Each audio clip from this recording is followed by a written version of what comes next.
Hello everyone. कल कल कितना क्वेश्चन तक हम लोगों ने डिस्कस किया था, थोड़ा सा बताना मुझे। और ऑडियो वीडियो क्लियर है क्या? और ऑडियो वीडियो क्लियर है?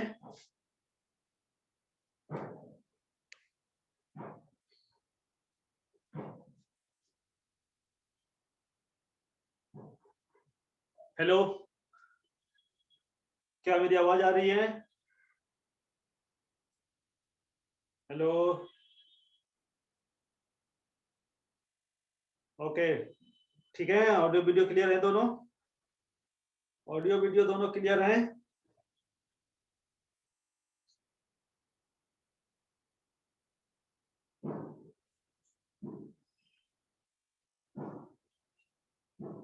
ओके ओके भाई, ओके। तो फिर स्टार्ट करते हैं। हाँ, कितना क्वेश्चन तक किया था मैंने कल डिस्कस? थोड़ा सा मुझे बताना तो।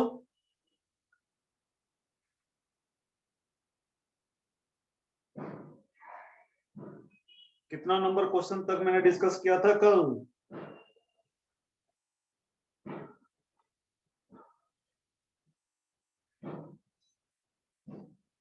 बताओ तो।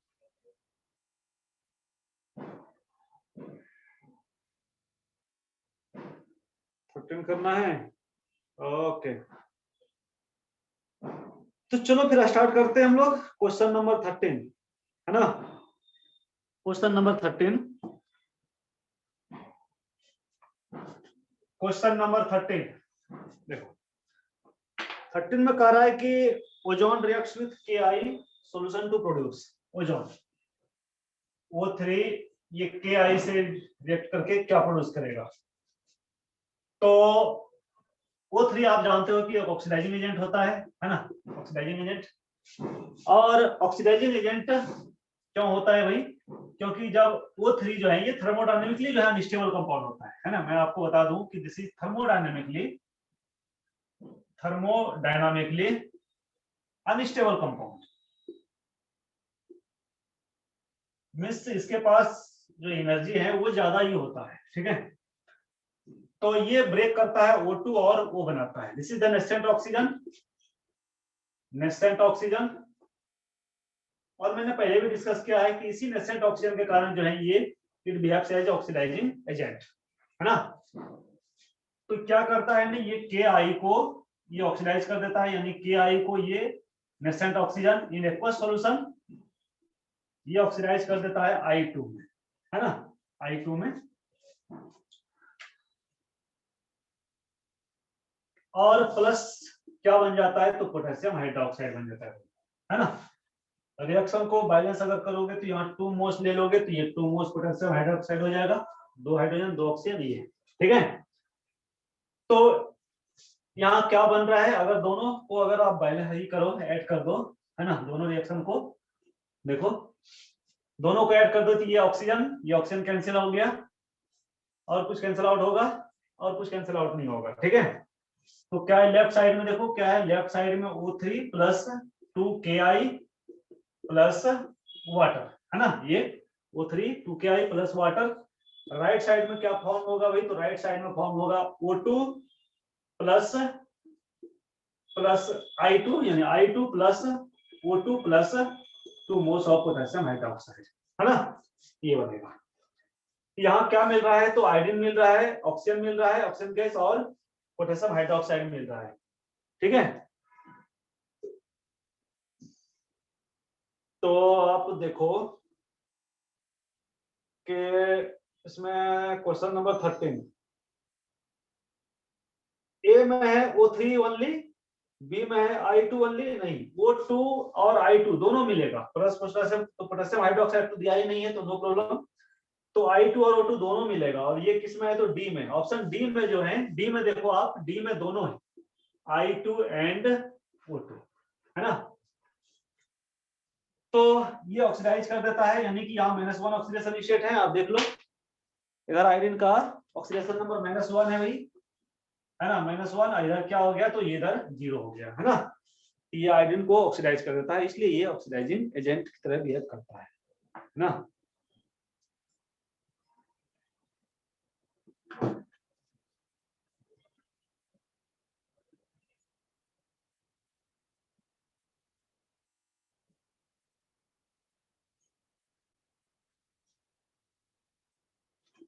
ठीक है,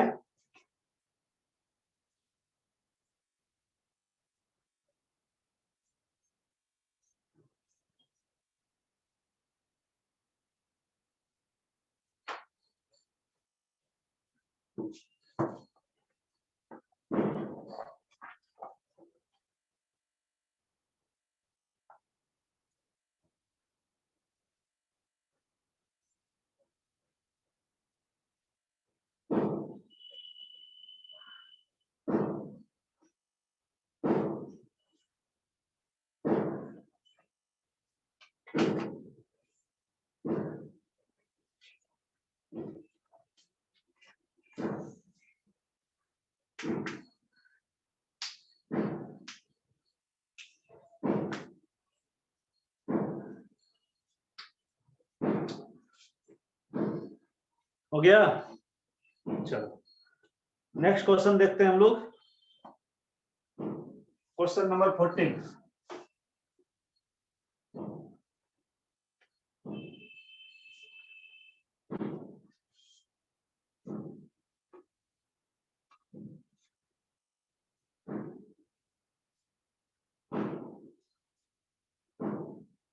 क्वेश्चन नंबर 14 में करा है कि अल्फा डी ग्लूकोज और beta D glucose differ from each other with respect to, alpha D glucose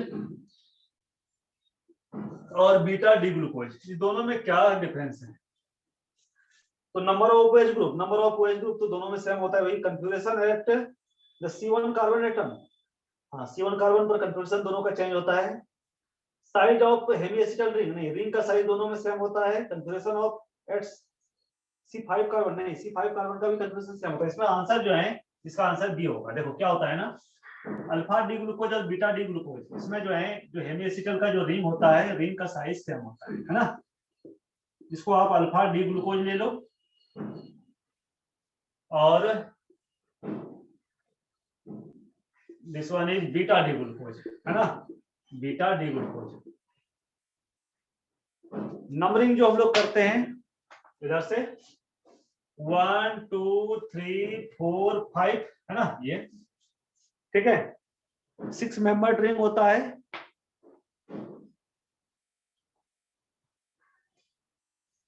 इसको हम लोग पैरानोज रिंग करते हैं। तो इसमें जो है अल्फा में क्या होता है भाई, अल्फा में OH ग्रुप नीचे होता है और हाइड्रोजन ऊपर में होता है, ठीक है। और बीटा में क्या होता है, OH ग्रुप ऊपर में होता है और हाइड्रोजन नीचे होता है, बस ये डिफरेंस होता है, यानी, है ना। कार्बन नंबर 1 में के कन्फर्मेशन में जो है डिफर होता है, ठीक है। बाकी जो OH ग्रुप है, ठीक है, जैसे आप इसमें देखोगे OH ग्रुप नीचे, H ऊपर, फिर OH ग्रुप ऊपर, ये OH H CH2 OH और H, यहाँ भी CH2 OH और H, तो 5th नंबर कार्बन पर कन्फिग्रेशन सेम होता है ना। तो बाकी सारे कार्बन का कन्फिग्रेशन सेम ही होता है ना। ये OH, ये H, OH H, उसके बाद OH H, सबका सेम होता है, सिर्फ C1 का डिफर होता है दोनों में, अल्फा डी ग्लूकोज और बीटा डी ग्लूकोज। तो आंसर होगा बी इसका। नंबर ऑफ OH ग्रुप देखो आप, OH ग्रुप का नंबर देखो सेम है, इसमें देखो 1 2 3 4 5, है ना, इधर 5 OH ग्रुप, इधर भी 5 OH ग्रुप है वही, है ना। और इधर भी देखो 1 2 3 4 5, इधर भी 5 OH ग्रुप है। मेंबर 6 मेंबर्ड रिंग इधर भी है, 6 मेंबर्ड रिंग इधर भी है और 6 मेंबर्ड रिंग इधर भी है ना, दोनों में 6 मेंबर्ड रिंग है भाई। तो 5 का कार्बन 1 2 3 4 5 नंबर का कंफर्मेशन सेम है, number of hydroxy group same है, ठीक है। दोनों में same size of this hemiacetal ring का जो साइज है दोनों में वो सेम है, तो आंसर बी, ठीक है। किसी को कोई डाउट है तो बोलना। ऐसे हम लोगों ने ये सारे पढ़ा था और जो है बहुत डिटेल में पढ़ा था, है ना, आपको याद होगा मैंने सारा चीज बताया था। एपीमर्स क्या होता है, एनोमर्स क्या होता है ना, ओपन चेन स्ट्रक्चर रिंग, है ना, ओपन टोटल 3 स्ट्रक्चर होता है ग्लूकोज एंड फ्रक्टोज का, एक ओपन चेन स्ट्रक्चर और 2 रिंग स्ट्रक्चर, रिंग में अल्फा डी और बीटा डी ग्लूकोज, और इसमें जो है इसका नंबर ऑफ आइसोमर्स ज्यादा होता है, रिंग का जो है ना, रिंग का नंबर ऑफ आइसोमर्स ज्यादा होता है as compared to open chain, क्योंकि ओपन चेन में जो है ग्लूकोज में 4 कायरल सेंटर होता है और साइक्लिक चेन में जो है 5 कायरल सेंटर होता है ना। यहाँ कायरल सेंटर 1 2 3 4 और 5 कायरल सेंटर इसमें भी होगा, 5 कायरल सेंटर इसमें भी होगा, दोनों में 5 कायरल सेंटर होता है, ठीक है। तो बट ओपन चेन स्ट्रक्चर में 4 कायरल सेंटर होता है, इसलिए वहां नंबर ओपन चेन स्ट्रक्चर जो है वो नंबर ऑफ आइसोमर्स जो शो करता है वो कम करता है, less number of isomers are shown by open chain structure but more number of isomers are shown by cyclic structure और हेमिसिटल स्ट्रक्चर, रिंग स्ट्रक्चर और alpha and beta D glucose structure, ठीक है। हो गया,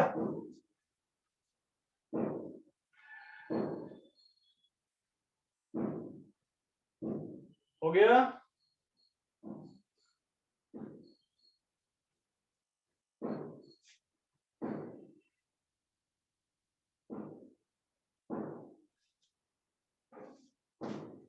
हुआ कि नहीं हुआ भाई, कुछ तो बोलो।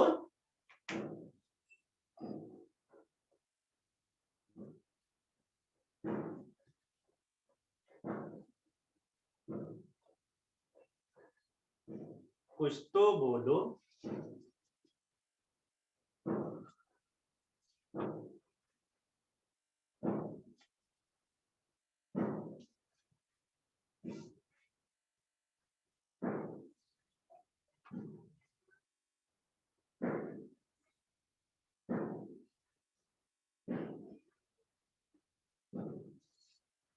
चलो नेक्स्ट क्वेश्चन,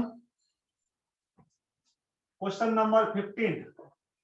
क्वेश्चन नंबर 15 कह रहा है कि Lucas reagent produces cloudiness immediately with, तो कल ही मैंने ये बताया था कि ल्यूकास रीजेंट जो है क्लाउडनेस जो देता है ना, कहता है ल्यूकास रीजेंट प्रोड्यूस करता है क्लाउडनेस, इसके साथ क्लाउडनेस तुरंत प्रोड्यूस करता है ना, इमीडिएटली। तो देखो मैं फिर से एक बार इसको बता देता हूँ, 3 डिग्री अल्कोहल जो है ये ल्यूकास एजेंट कल आपने देखा था conc HCl plus anhydrous zinc chloride, इसके मिक्सचर को हम लोग ल्यूकास एजेंट बोलते हैं ना।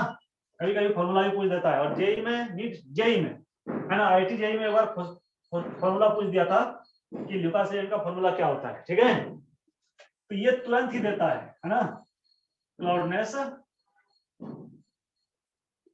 इमीडिएटली, ये तुरंत ही क्लाउडनेस देता है, ठीक है।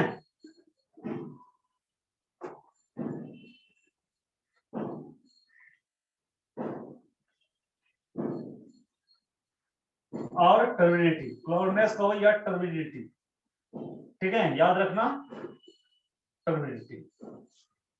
और 2 डिग्री अल्कोहल जो है, चलो 2 डिग्री अल्कोहल ये क्लाउडनेस तो देता है, ठीक है, लेकिन आफ्टर 5 मिनट्स, नॉर्मल टेम्परेचर पर आफ्टर 5 मिनट्स, 5 मिनट के बाद क्लाउडनेस देता है ना, 5 मिनट के बाद क्लाउडीनेस देता है। और 1 डिग्री अल्कोहल तो देता ही नहीं है, लेकिन आप हीट करोगे, यहाँ इसको गर्म करोगे, है ना, ल्यूकास रिजेंट, ठीक है, this is the Lucas reagent. जब आप इसको हीट करोगे तब देगा ये, है ना, लेकिन कब देगा तो 5 मिनट्स ये देता है, बहुत देर में, है ना, आफ्टर 10 मिनट्स, आफ्टर 10 मिनट्स के बाद देगा क्लाउड मैक्स या टेलीविजन। ये तो बात है, इसलिए हम लोग इसका यूज हम लोग करते हैं 1 डिग्री 2 डिग्री और 3 डिग्री अल्कोहल को डिस्टिंग्विश करने में, है ना। मिस टेस्ट अगर आपको करना है 1 डिग्री 2 डिग्री और 3 डिग्री का, तो फिर हम लोग ल्यूकास रिजेंट का यूज करते हैं।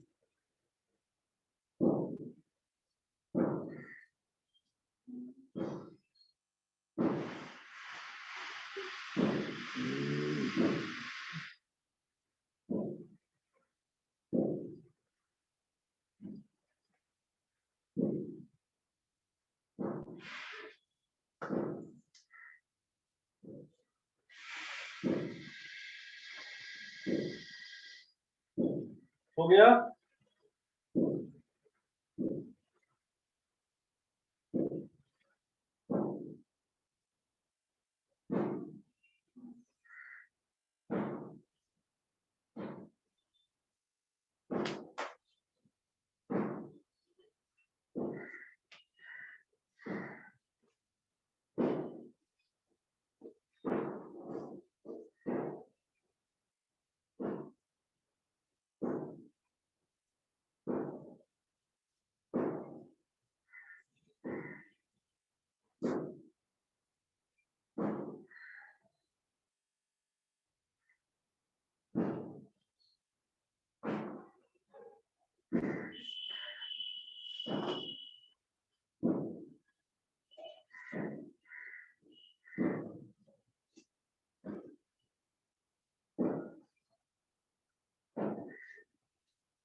चलो क्वेश्चन नंबर 16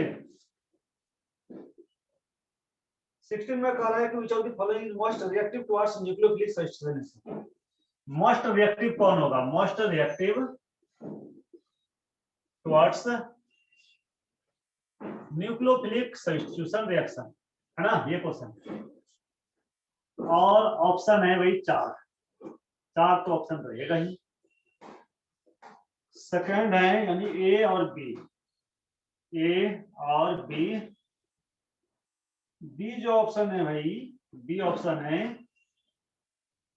क्लोरीन है और एक नाइट्रो ग्रुप है। सी में जो है एक क्लोरीन है और 2 नाइट्रो ग्रुप है, ठीक है। और डी में जो है, इसमें कौन सा आंसर लिखा था? इसमें टिक आउट किया था भाई आर्यन, किसमें टिक आउट किया था बताओ तो। Okay very good. तो देखो पहले मैं आपको आंसर ही बता दूं, इसका आंसर होगा डी।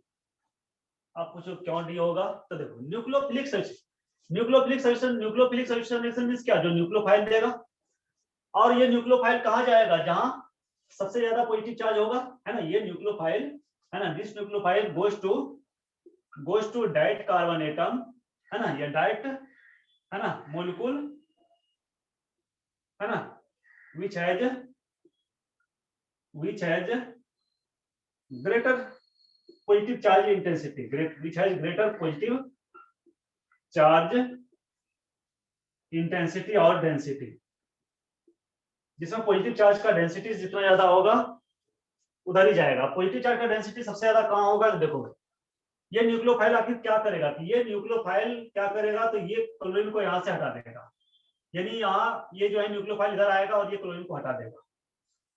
तो आप देखो यहाँ जो है, यहाँ क्या है, तो 3 नाइट्रो ग्रुप है। ये नाइट्रो ग्रुप क्या होता है? माइनस एम इफेक्ट शो करता है, और माइनस एम इफेक्ट क्या करेगा? तो इलेक्ट्रॉन का डेफिशिएंसी क्रिएट करेगा, है ना, क्योंकि इधर भी इलेक्ट्रॉन खींचेगा, इधर भी खींचेगा, इधर भी खींचेगा, मींस बेंजीन रिंग से इतना ज्यादा इलेक्ट्रॉन को खींच लेगा कि यहाँ पॉजिटिव चार्ज का डेंसिटी बहुत ज्यादा हो जाएगा, है ना। तो पॉजिटिव चार्ज का डेंसिटी अगर बहुत ज्यादा हो जाता है तो न्यूक्लियोफाइल को अटैक करना बहुत इजी हो जाएगा, है ना। पॉजिटिव चार्ज यहाँ बहुत कम होगा, क्योंकि कहाँ यहाँ कोई इलेक्ट्रॉन विड्रॉइंग ग्रुप नहीं है, यहाँ एक इलेक्ट्रॉन विड्रॉइंग ग्रुप है। यहाँ भी प्लस चार्ज का इंटेंसिटी होगा लेकिन कम होगा। यहाँ पॉजिटिव चार्ज का डेंसिटी थोड़ा सा ज्यादा होगा इससे, क्योंकि यहाँ 2 नाइट्रो ग्रुप है और यहाँ तो 3 नाइट्रो ग्रुप है। इसीलिए पॉजिटिव चार्ज जो है सबसे ज्यादा जो होगा किसमें होगा, तो इस रिंग में होगा, है ना, क्योंकि यहाँ 3 नाइट्रो ग्रुप हैं और आप जानते ही हो कि nitro group -m effect show करता है, और -m इफेक्ट जो है ये क्या करेगा, बहुत ही ज्यादा पॉजिटिव चार्ज को क्रिएट कर देगा बेंजीन रिंग के अंदर, है ना, क्योंकि खींच लेगा ना, इलेक्ट्रॉन को पकड़ के खींच लेगा रिंग से, इधर भी खींचेगा, उधर भी खींचेगा, इधर भी खींचेगा, चारों तरफ से जो है खींचने वाला ग्रुप है ना। तो इसीलिए ये हो जाएगा।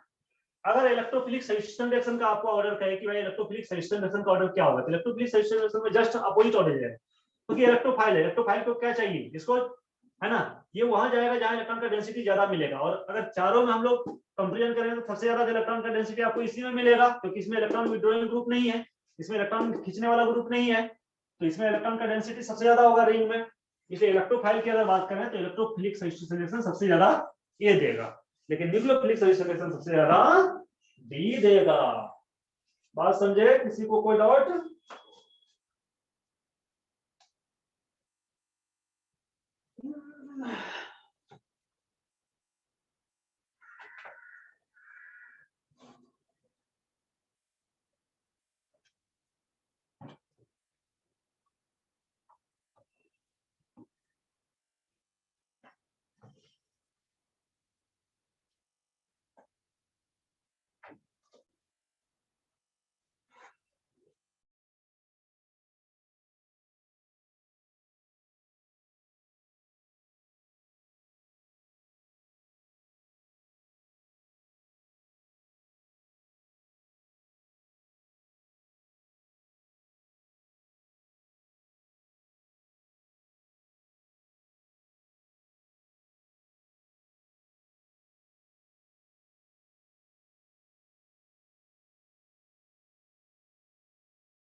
चलो हो गया।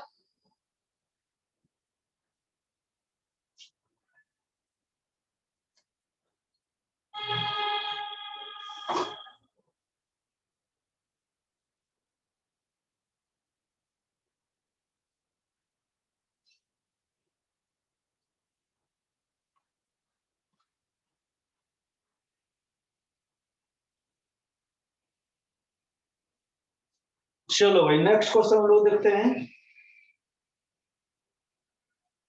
तो ये क्वेश्चन नंबर 16 हो गया, क्वेश्चन नंबर 17 मानते हैं। क्वेश्चन नंबर 17 में कह रहा है कि pressure does not have any significant effect on solubility of solids in liquid because solid are highly compressible। ये तो बिल्कुल गलत है, सॉलिड तो कंप्रेसिबल नहीं होता है भाई, है ना। लिक्विड्स आर हाईली कंप्रेसिबल, ये भी गलत है ना। सिर्फ गैसेस जो है कंप्रेसिबल होता है हाईली, सॉलिड और लिक्विड जो है ये कंप्रेसिबल नहीं होते, ये तो है ना, बिल्कुल गलत है ना। उसके बाद है solidity of solid in liquid. Solidity of solid in liquid, liquid में सॉलिड का जो सोलिडिटी है वो डायरेक्टली प्रोपोर्शनल होता है पार्शियल प्रेशर का, ये बिल्कुल सही है, ठीक है। और solid and liquids are highly incompressible, solid and liquid are highly incompressible. देखो सॉलिड तो हाईली इनकंप्रेसिबल होता है, लेकिन लिक्विड जो है हाईली इनकंप्रेसिबल नहीं होता है, लिक्विड थोड़ा बहुत कंप्रेस होता है ना। तो सी इसका आंसर हो जाएगा, है ना, क्वेश्चन नंबर 17 का सी।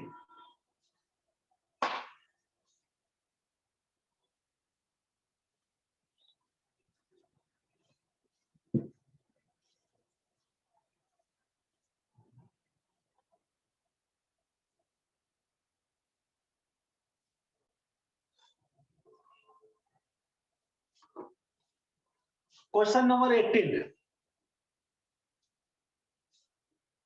क्वेश्चन नंबर 18 में देखो, main products in the following reaction.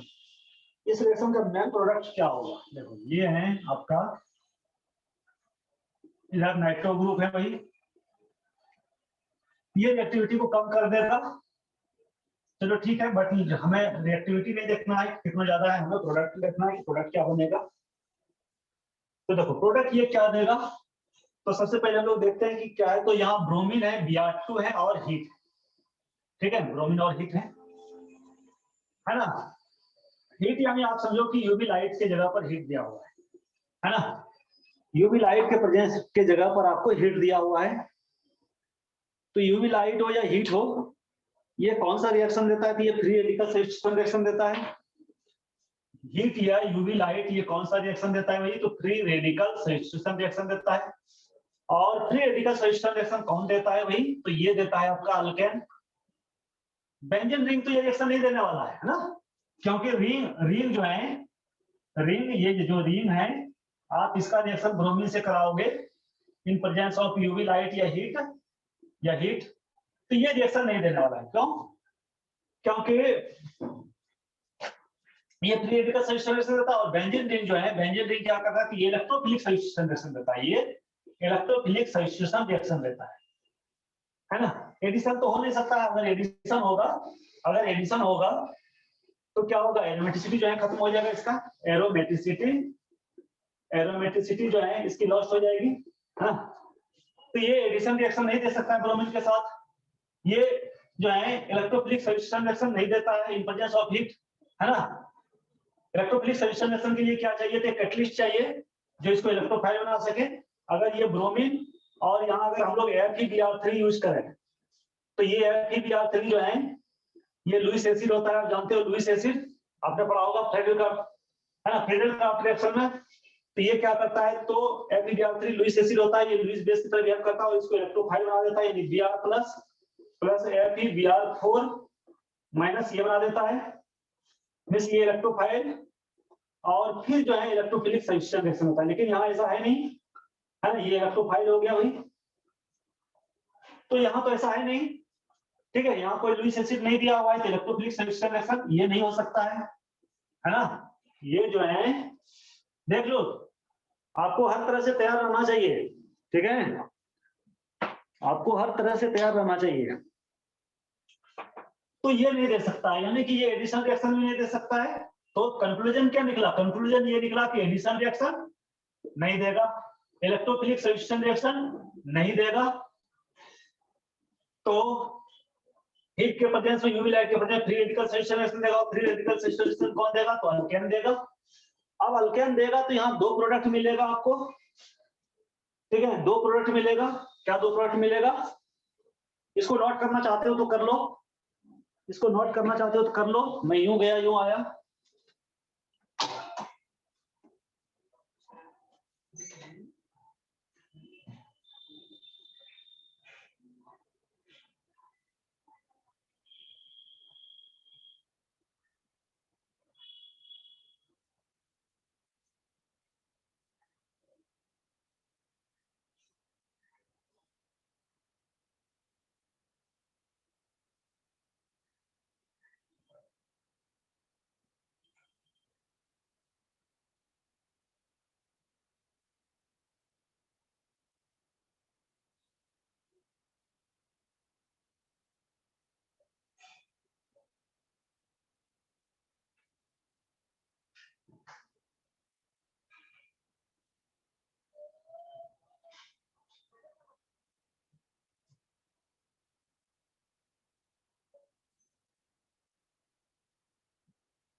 तो ये 2 प्रोडक्ट देगा।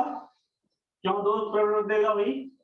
क्योंकि इसके पास 2 टाइप का हाइड्रोजन है। This is the 2 degree hydrogen और this one is 1 degree hydrogen, है ना।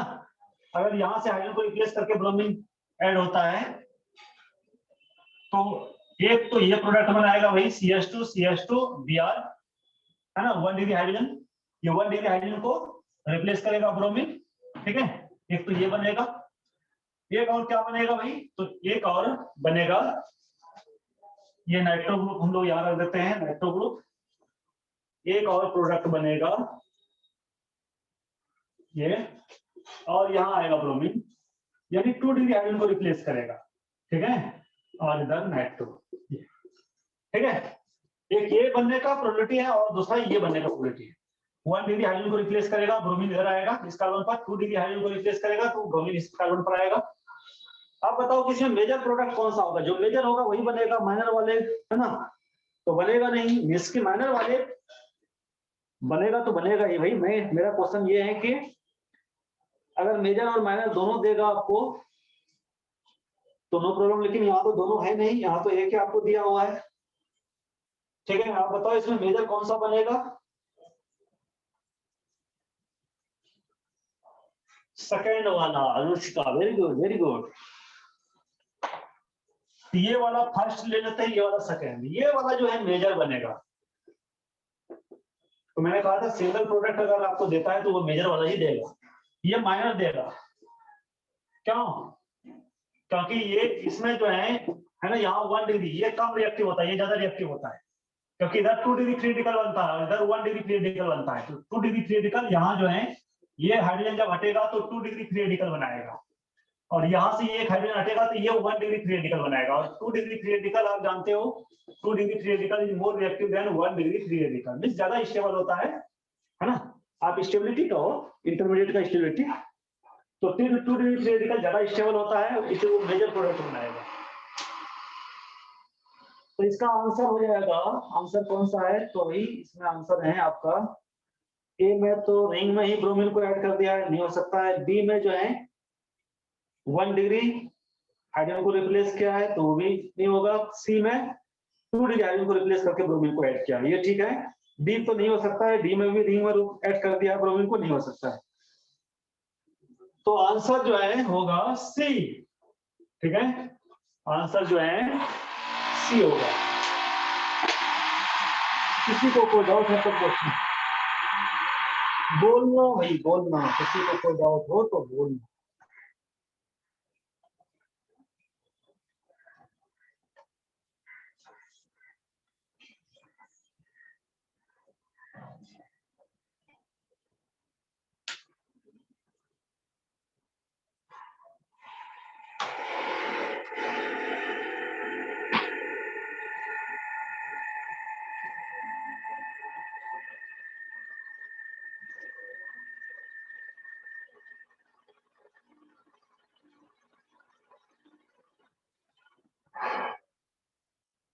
चलो आगे बढ़े।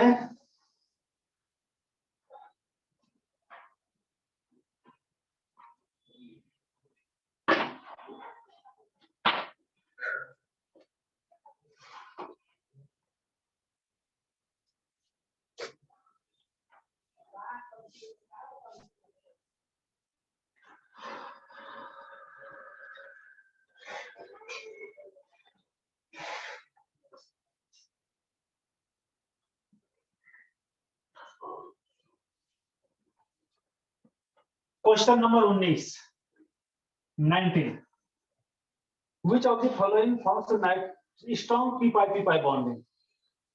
p pi बॉन्ड, ये स्ट्रॉन्ग कौन सा बना, कौन बनाएगा? तो जिसका साइज सबसे छोटा होगा, है ना, जिसका साइज सबसे छोटा होगा, स्मॉलर साइज वाला जो होगा वो सबसे ज्यादा स्ट्रॉन्ग p pi बॉन्ड बनाएगा। तो इसमें है P4N2sp4, तो ये तो आंसर हो जाएगा बी, है ना। तो साइज जो है एटम का जितना छोटा होगा उतना ही स्ट्रॉन्गर p pi बॉन्ड है ना। Smaller the atoms,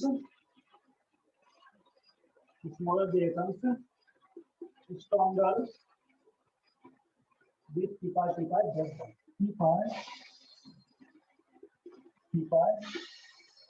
bond.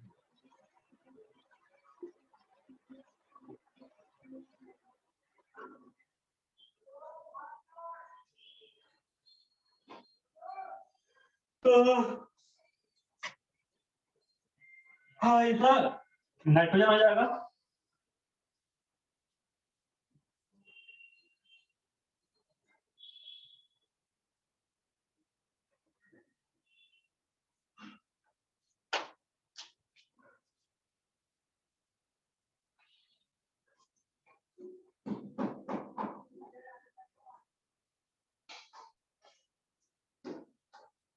Question number 20। Question number 20 में है which of the following halogens can replace all other halogens from their halides compound, है ना। तो अच्छा, ये मैंने बताया भी था टी ब्लॉक एलिमेंट्स में। टी ब्लॉक एलिमेंट्स में मैंने बताया था कि फ्लोरीन जो है सबको रिप्लेस कर सकता है। फ्लोरीन कैन रिप्लेस, आप देख लेना, fluorine can replace Cl2, Br2 and I2, ये सबको रिप्लेस कर सकता है। क्यों?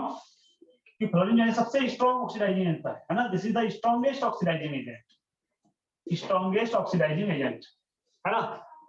आपने देखा होगा इलेक्ट्रोकेमिकल सीरीज में, इलेक्ट्रोकेमिकल सीरीज में जो है सबसे ज्यादा जो है रिडक्शन पोटेंशियल जो है किसका होता है, तो F2 का होता है ना। F2 का जो है reduction potential highest reduction potential होता है, हाईएस्ट रिडक्शन पोटेंशियल, है ना, हाईएस्ट रिडक्शन पोटेंशियल। और जिसका रिडक्शन पोटेंशियल सबसे ज्यादा होता है वो जो है सबसे स्ट्रॉन्गेस्ट ऑक्सीडाइजिंग एजेंट होता है, स्ट्रॉन्गेस्ट ऑक्सीडाइजिंग एजेंट, है ना। मींस ये हाईली रिएक्टिव होता है, हाईली रिएक्टिव, ये सबको रिप्लेस कर सकता है। यानी कि आपने अगर HCl का रिएक्शन आपने क्लोरीन से करा दिया तो क्लोरीन क्लोरीन को रिप्लेस करके हाइड्रोजन फ्लोराइड बना देगा, क्लोरीन अलग हो जाएगा। आपने इसका रिएक्शन हाइड्रोजन ब्रोमाइड से कर दिया तो यहाँ ये 2 moles hydrogen fluoride plus bromine को अलग कर देगा। इस तरह से अगर इसका रिएक्शन आपने हाइड्रोजन आयोडाइड से कर दिया तो ये जो है आयोडीन अलग कर देगा, है ना, ऐसे होता है।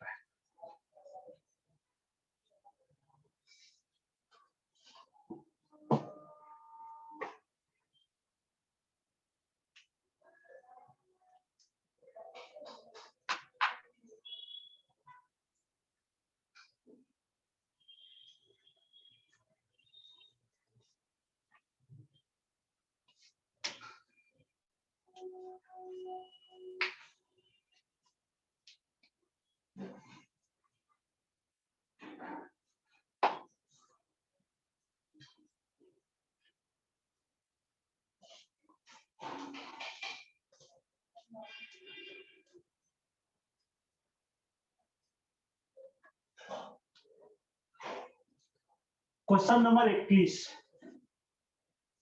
21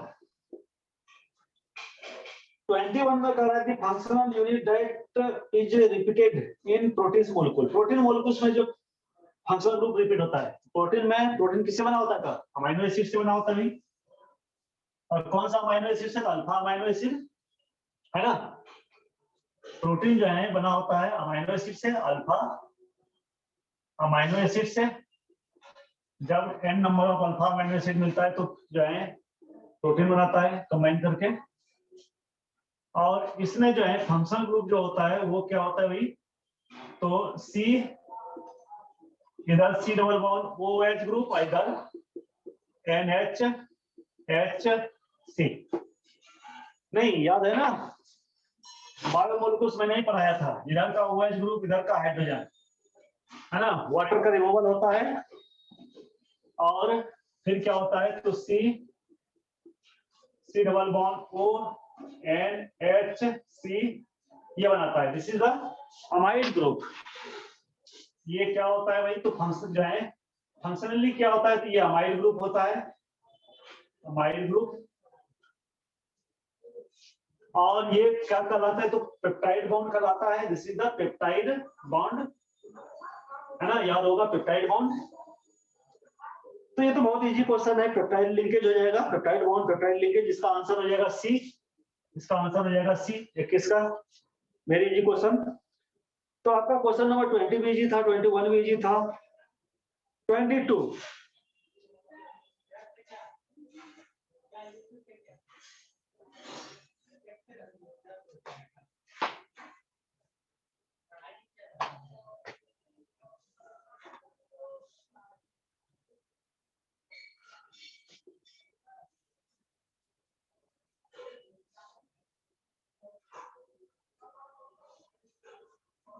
question number 22।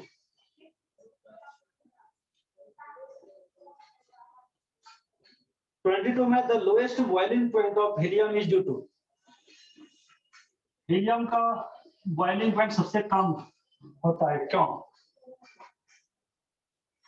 It's inertness, inertness के कारण बॉइलिंग पॉइंट्स पर कोई इंटर नहीं पड़ता है। इट्स हाईली पोलराइजेबिलिटी, नहीं ये पोलराइजेबल बिल्कुल नहीं होता है, नो पोलराइजेबल, है ना।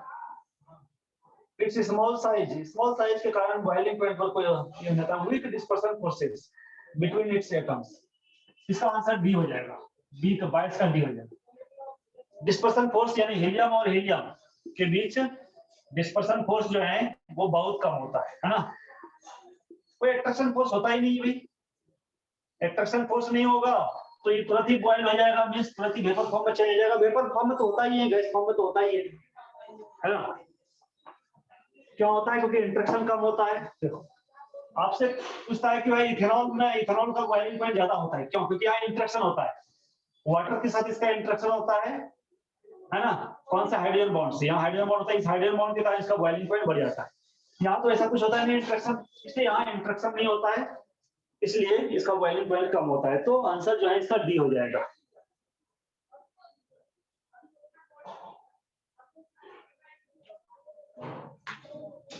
है ना। तो डिस्पर्सन फोर्स जो है बहुत कम होता है ना,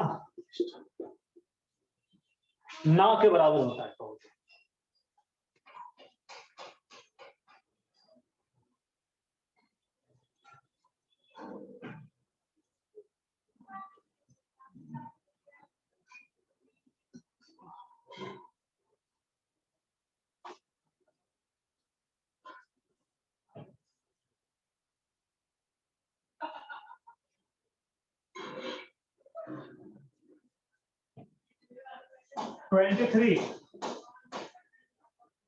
major product form by heating, एक ईथर है ये CH3 CH3 CH3 O CH2 CH3, है ना।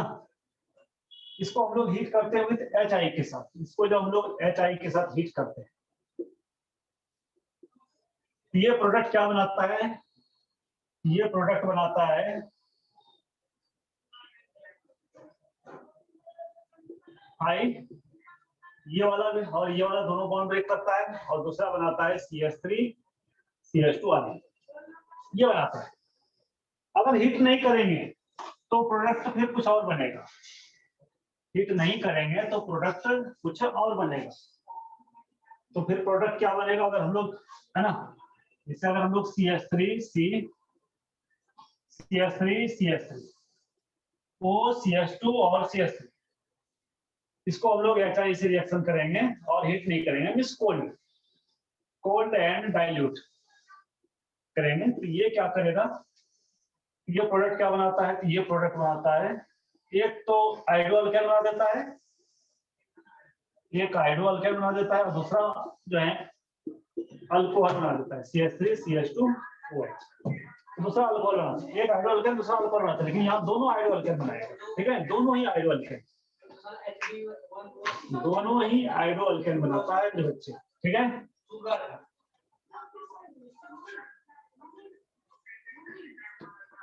तो ये ऑप्शन किसमें है? ये ऑप्शन है सी में। तो C is the right answer.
Question number 24। Question number 24। 24 में the osmotic pressure of the solution increases. Osmotic pressure कह रहा है कि इंक्रीज करेगा कब? Of solution increases. कब इंक्रीज करेगा भाई? क्या ऑप्शन है? तो ऑस्मोटिक प्रेशर क्या होता है? पाई वॉल्यूम सॉल्यूशन। अच्छा वॉल्यूम, चलो देखते हैं। ऑस्मोटिक प्रेशर इक्वल टू होता है आई सी आर टी। आप जानते हो आई क्या होता है? One top factor. One top factor है ना। आई इक्वल टू क्या होता है भाई? Abnormal colligative property upon normal colligative property. Abnormal upon normal colligative property. दूसरा क्या है? सी। सी क्या है? तो कॉन्सेंट्रेशन है भाई। आर तो आप जानते ही हो गैस कांस्टेंट है। और टी ये भी आप जानते हो टेम्परेचर है। तो आप देखो क्या रिलेशन है पाई का। अच्छा सी इक्वल टू होता है, सी इक्वल टू होता है number of moles upon volume. तो पाई इक्वल टू क्या हो जाएगा? आई और एन अपॉन भी आर टी। तो देखो पाई डायरेक्टली प्रोपोर्शनल है number of moles of solute का, नंबर ऑफ सॉल्यूट पार्टिकल का। सॉल्यूट पार्टिकल्स बढ़ेगा तो पाई बढ़ेगा। वॉल्यूम का इनवर्सली प्रोपोर्शनल हो रहा है, देख लो। पाई इनवर्सली प्रोपोर्शनल टू वॉल्यूम का, है ना। वॉल्यूम का इनवर्सली प्रोपोर्शनल है और पाई डायरेक्टली प्रोपोर्शनल है टेम्परेचर का, देख लो आप। ठीक है, ये ना, ये एन का डायरेक्टली प्रोपोर्शनल हो गया, वी का इनवर्सली प्रोपोर्शनल हो गया, और आर, आर तो खैर कांस्टेंट है, टेम्परेचर का डायरेक्टली प्रोपोर्शनल। अब देखो तो ऑस्मोटिक प्रेशर बढ़ेगा, कब बढ़ेगा? जब volume of the solution increase नहीं। वॉल्यूम जब इंक्रीज होगा, वॉल्यूम जब इंक्रीज करेगा तो ऑस्मोटिक प्रेशर डिक्रीज होगा। तो ये ऑप्शन नहीं होगा, ये तो नहीं होगा। बी मानते हैं the number of solute particles increase. हाँ, जब नंबर ऑफ सोल्यूट पार्टिकल्स जब इंक्रीज होगा तो पाई भी इंक्रीज करेगा। यानी कि बी जो है ये आपका सही आंसर होगा। सी भी देख लेते हैं हम लोग। सी क्या है? टेम्परेचर डिक्रीज नहीं। टेम्परेचर डिक्रीज होगा तो ऑस्मोटिक प्रेशर भी डिक्रीज होगा। टेम्परेचर इंक्रीज होगा तो ऑस्मोटिक प्रेशर भी इंक्रीज होगा। तो यहाँ ऑस्मोटिक प्रेशर इंक्रीज होगा तो टेम्परेचर भी इंक्रीज होना चाहिए। तो यहाँ डिक्रीज है तो ये भी नहीं होगा। डी, डी में क्या है? Solution constant R. आर पर तो कोई इफेक्ट पड़ेगा नहीं, ये तो होगा नहीं भाई। तो आंसर जो है वो बी होगा।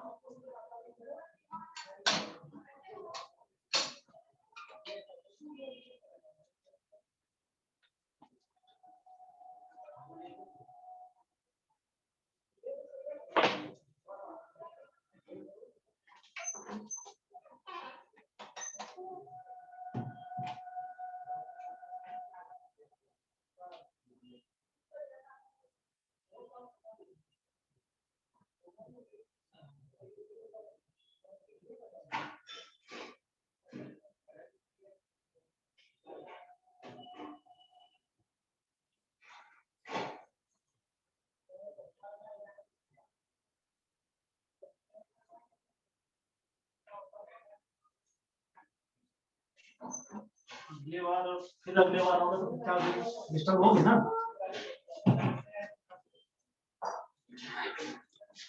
हाँ भाई, हो गया। अरे हुआ कि नहीं बच्चे लोग, बोलो तो। और बात समझ में आई ना? कोई डाउट?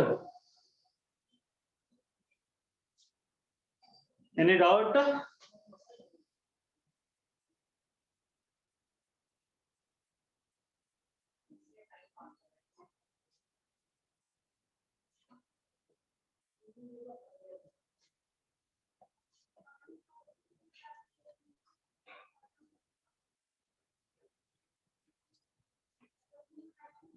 चलो नेक्स्ट क्वेश्चन देखते हैं हम लोग।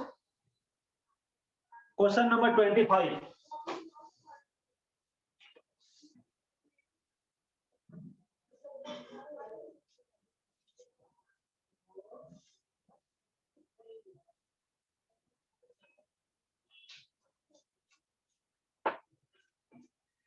क्वेश्चन नंबर 25 में chlorine reacts with hot and concentrated NaOH। Chlorine जब NaOH से रिएक्ट करता है गर्म और सांद्र means hot and constant NaOH, product क्या बनाता है? NaCl तो देता है और NaClO है, NaClO3 है, NaClO4 है, NaClO3 है। तो NaClO तो नहीं देता है, ये NaCl देता है। एक तो NaCl देता है, ये कंफर्म है। दूसरा तो NaCl तो ABC, B तो नहीं होगा, B तो नहीं होगा। अब हम लोग देखते हैं ACD में प्लस NaClO, ये तो नहीं देता है, ये भी नहीं होगा। NaClO नहीं देता है। NaClO4 और NaClO3 में ये NaClO3 देता है, NaClO3 देता है ना, ये देता है। तो इसका आंसर होगा डी।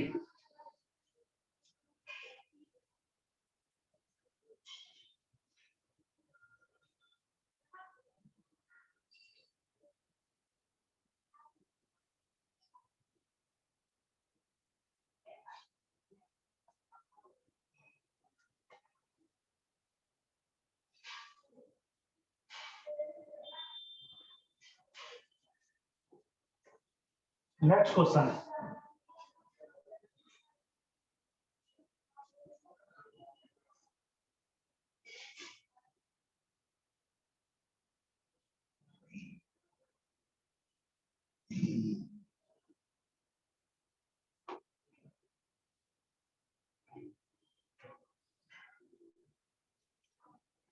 Question number 26। क्वेश्चन नंबर 26 का है vapour pressure of dilute aqueous solution of glucose is 750 mm of Hg, the mole fraction of solute. देखो फॉर्मूला क्या होता है, तो P not D minus PB upon P not B equal to mole fraction of solute. देखो ये क्या है, तो ये मोल फ्रैक्शन ऑफ सोल्यूट है, मोल फ्रैक्शन ऑफ सोल्यूट है भाई। P नॉट B ये क्या है, तो P नॉट B ये vapour pressure of pure solvent है, प्योर सॉल्वेंट है। और PB ये vapour pressure of solvent in solution, solvent in solution है ना, सॉल्यूशन में जो सॉल्वेंट था ये। तो कह रहे हैं vapour pressure of dilute solution, solution का वेपर प्रेशर दिया हुआ है 750 mMhg है ना। ये यानी पीबी का वैल्यू जो है, पीबी का वैल्यू दिया हुआ है सॉल्यूशन का 750 mMhg।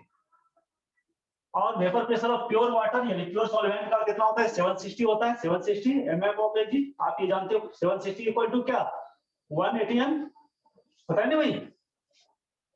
और प्योर वाटर का जो है वेपर प्रेशर होता है ना, वो होता है 180 m यानी 760 mmHg।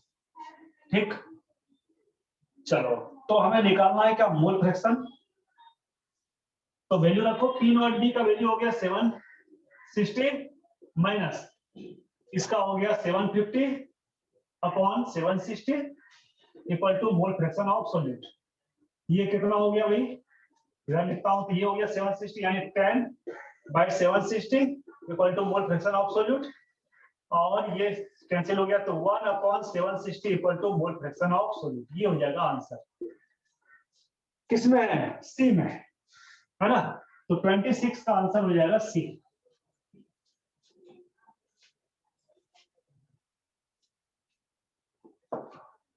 क्या ठीक है,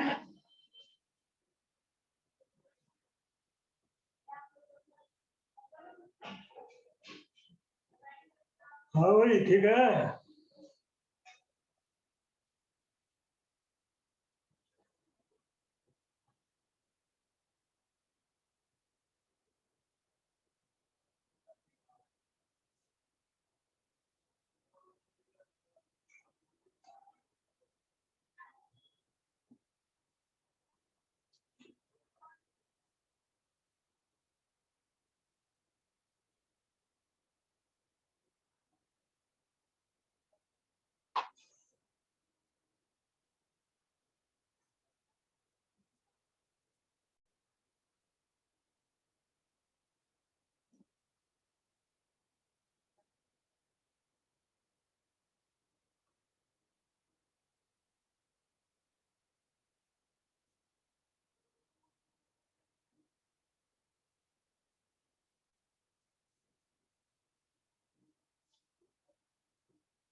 27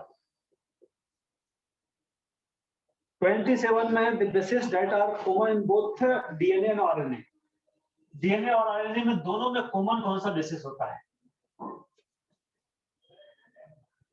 देखो, तो आपको ये पता होना चाहिए डीएनए में कौन कौन सा बेसिस होता है और आरएनए में कौन सा होता है। ये सारे हम लोगों ने पढ़ा था। डीएनए में होता है एडेनिन,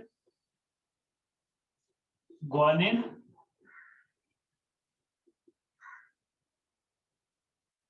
साइटोसिन एंड थायमिन। और आरएनए में क्या होता है? तो आरएनए में होता है adenine, guanine, cytosine and uracil. ठीक है, आप देख लो। तो दोनों में, इसमें यूरासिल होता है, इसमें थायमिन होता है, बाकी ये तीनों कॉमन होता है ना। एडेनिन, ग्वानिन और साइटोसिन, एडेनिन, ग्वानिन और साइटोसिन, ये तीनों कॉमन होता है दोनों में। ठीक है, तो एडेनिन, ग्वानिन और साइटोसिन, इसका आंसर हो जाएगा ए। बी में क्या? एडेनिन, ग्वानिन, थायमिन नहीं होगा, एडेनिन, यूरासिल, साइटोसिन नहीं होगा, ग्वानिन, यूरासिल, थायमिन नहीं होगा। तो इसका आंसर हो जाएगा 27 का ए।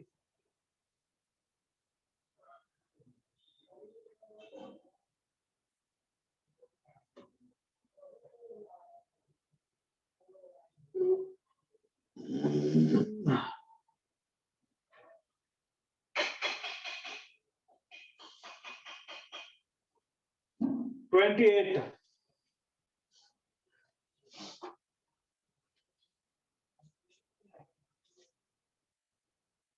28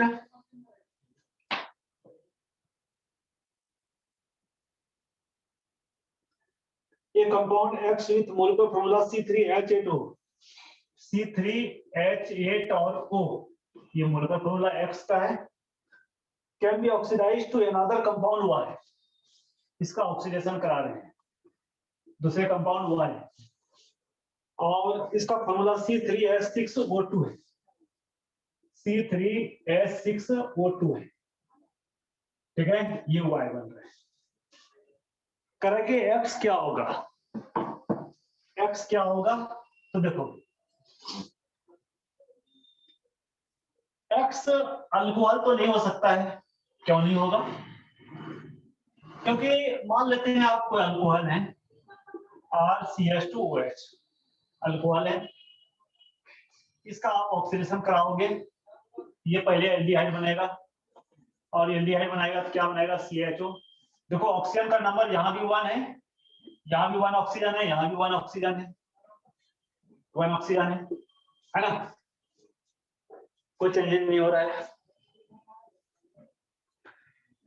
तो अल्कोहल तो नहीं होगा। अच्छा, दूसरी बात क्या, आप अल्कोहल नहीं होगा, आप कैसे ये करोगे? तो आप यहाँ डबल बॉन्ड इक्विवेलेंट से भी देख लो, इसका डबल बॉन्ड इक्विवेलेंट निकाल लो। Double bond equivalent equal to क्या होता है? C+1 carbon +1 minus H plus X minus N upon 2। This is the formula for double bond equivalent. इससे हमें पता चल जाएगा डबल बॉन्ड है कि नहीं है मोलिक्यूल में। देखो, इसमें C3H8O में डबल बॉन्ड इक्विवेलेंट C कितने हैं? 3 है, देखना ध्यान से भाई। 3 + 1, 3 कार्बन है, ये हो गया, माइनस हाइड्रोजन कितना है भाई? तो हाइड्रोजन देखो 8 है, 8 हो गया, प्लस X, X होता है हेलोजन। क्या हेलोजन है इधर? तो हेलोजन नहीं है, तो क्या हो जाएगा? 0, माइनस नाइट्रोजन, क्या नाइट्रोजन है? नहीं है, 0 अपॉन क्या हो जाएगा? 2। तो ये कितना हो गया? 4 - 4, ये क्या हो गया भाई? 0 हो गया। C3H6 है ना? एक मिनट, C3H8 नहीं है भाई, C3H6 है। क्या है? C3H, ये compound X with molecular formula C3H8O, अच्छा, can be oxidized to another compound Y with molecular formula C3H6O2। देखो बॉन्ड, हाँ ठीक है अल्कोहल ही होगा भाई, अल्कोहल ही होगा।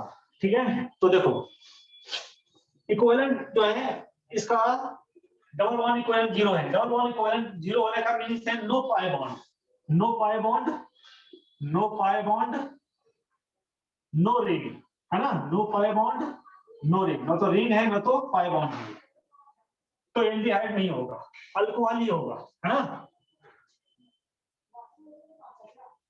तो ये कौन सा अल्कोहल होगा भाई, ये अल्कोहल हो जाएगा आपका, 3 कार्बन है तो CH3 CH2 CH2 और OH। ठीक है, ये हो जाएगा, देखो 1 2 3, 3 कार्बन, 8 हाइड्रोजन और 1 ऑक्सीजन, है ना, ये हो गया आपका X का फॉर्मूला, यानी C3H8O। अब अल्कोहल को जब आप ऑक्सीडेशन कराते हो, ठीक है, इसका जब आप ऑक्सीडेशन कराओगे तो ये क्या करता है, तो पहले एल्डिहाइड बनाता है, उसके बाद कार्बोक्सिलिक एसिड में चेंज हो जाता है। कार्बोक्सिलिक एसिड में अगर चेंज हो जाएगा तो ये क्या बनाएगा, CH3 CH2 और C डबल बॉन्ड OH, ये बना देगा, देख लो आप, है ना। अल्कोहल से पहले एल्डिहाइड, उसके बाद कार्बोक्सिलिक एसिड बनता है, तो कार्बोक्सिलिक एसिड बनेगा, तो यहाँ देखो क्या हो गया फॉर्मूला, C3 हो गया H 3 2 5 1 6 C3H6 और O2 हो जाएगा, है ना, ये हुआ। तो ये हो जाएगा आपका अल्कोहल। तो इसका आंसर हो जाएगा वही C, 28 का आंसर हो जाएगा C।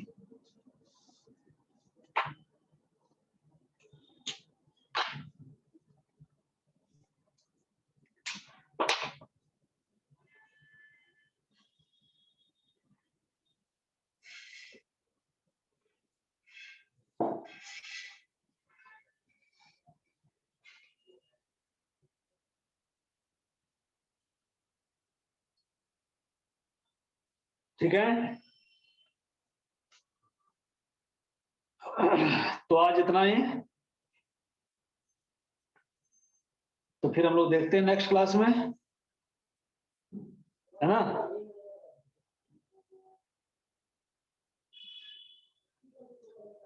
फिर नेक्स्ट क्लास में हम लोग देखते हैं इसको।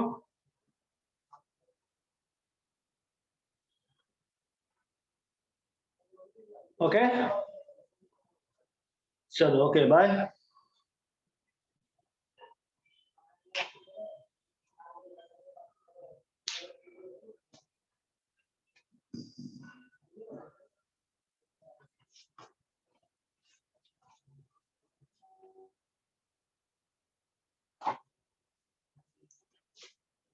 हो गया, सबका हो गया।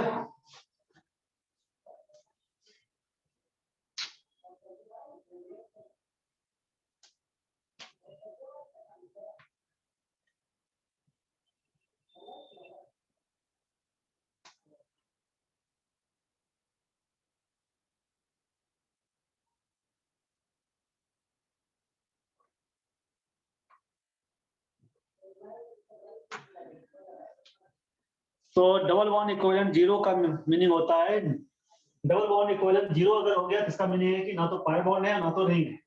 और अगर हम लोग एल्डिहाइड अगर लेते हैं तो एल्डिहाइड में जो है, एल्डिहाइड में तो पाई बॉन्ड होता है ना भाई। आप एल्डिहाइड लिखोगे तो आप एल्डिहाइड लिखोगे तो ये लिखोगे ना C डबल बॉन्ड OH, यहाँ तो डबल बॉन्ड होगा, पाई बॉन्ड होगा, इसलिए एल्डिहाइड नहीं होगा, अल्कोहल होगा। और हम लोग जानते हैं अल्कोहल भी ऑक्सीडाइज होकर एसिड में ही कन्वर्ट होता है, क्योंकि यहाँ 2 ऑक्सीजन आना चाहिए, हाइड्रोजन 6। ठीक है, चलो ओके बाय।